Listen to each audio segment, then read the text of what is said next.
The sun was setting over Lincoln Elementary School, casting long shadows across the playground where laughter usually filled the air. But today, the laughter wasn't the kind that warms your heart, it was the cruel, mocking kind that cuts deep. In the middle of a small crowd stood Emma, a shy 8-year-old girl clutching her faded pink backpack. Her eyes glistened with tears as 3 older girls surrounded her, sneering and laughing. "Nice shoes, loser.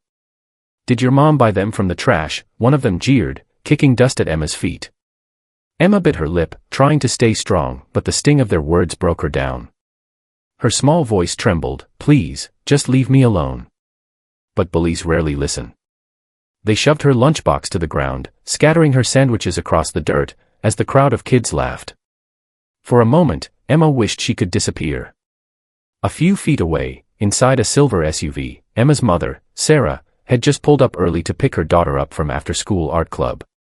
She watched in shock as the scene unfolded before her eyes. The smile that had been on her face moments ago vanished. Her heart pounded with fury, not just at the cruelty of those kids, but at the sight of her daughter's broken spirit. Sarah had always taught Emma to be kind, to be gentle, to rise above hate. But right now, she knew this wasn't the time to stay silent. She opened her car door slowly, her eyes locked on the group, her mind already racing with what to do next. She could storm over and yell, but that would only add more chaos. Instead, she took a deep breath, wiped her tears, and whispered to herself, "They need to learn a lesson they'll never forget." Sarah walked toward the playground, calm but powerful, her every step deliberate. The laughter stopped as soon as the bullies saw her. The ringleader, a tall girl named Madison, crossed her arms defiantly, trying to hide her guilt. "Is there a problem here?" Sarah asked softly, but her voice carried a tone that made even the teachers watching from afar freeze.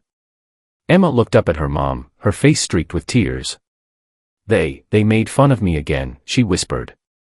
Sarah knelt beside her daughter, hugged her tight, and whispered in her ear, "You're stronger than their words, baby. Don't ever let them see you break." Then she stood, turned toward the bullies, and said something no one expected. "I don't blame you," she said. "I feel sorry for you." The girls blinked in confusion.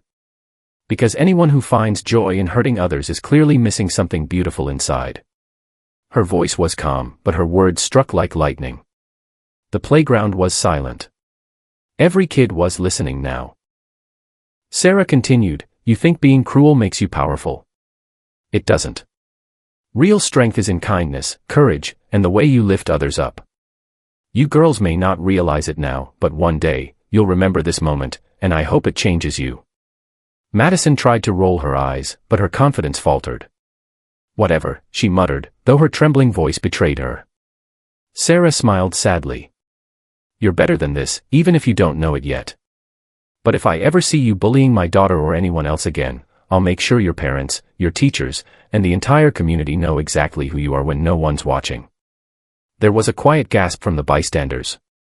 The bullies turned red with embarrassment. No one had ever spoken to them like that before, especially not so calmly, with so much truth.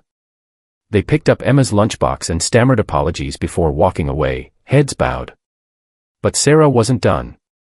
She turned to the rest of the children watching and said something that would be remembered for years. "If you ever see someone getting hurt or humiliated, don't laugh. Don't record it. Don't just stand there. Step in. Say something. You could be the reason someone finds their strength again. Be that person." The crowd was quiet, moved, and many of the children looked down in guilt, realizing they had been part of the problem. Sarah then hugged Emma tightly, whispering, "Never forget who you are. You're worth more than their words could ever define." Tears rolled down Emma's cheeks, but this time, they weren't from sadness, they were from pride. That night, Sarah posted a heartfelt message on social media about what happened. She didn't name the bullies, but she spoke about standing up against cruelty and raising children who lead with kindness. Within hours, the post went viral. Thousands of parents, teachers, and even celebrities shared her story, praising her courage and emotional wisdom. The next morning, the school principal called her in, not to reprimand her, but to thank her. "You reminded this community what real strength looks like," he said. The bullies' parents later reached out, embarrassed and apologetic, and Sarah accepted their apology with grace. "We all make mistakes," she said. What matters is how we teach our kids to grow from them. Over the next few weeks, something incredible happened. The same girls who once bullied Emma began to change.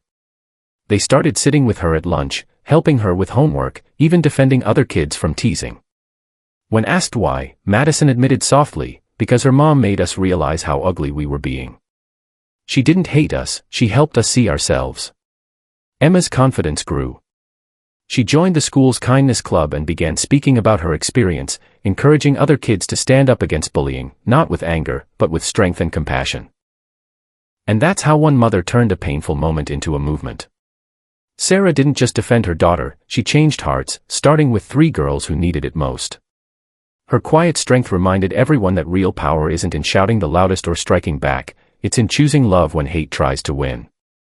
So, if you're watching this right now, remember, kindness is not weakness, it's the strongest thing you can give to the world. If someone tries to break you down, stand tall. Let your light shine so bright that their darkness fades away. Dizzy, and if you ever see someone being bullied, be brave enough to speak up, because one voice can make a difference, just like Sarah's did.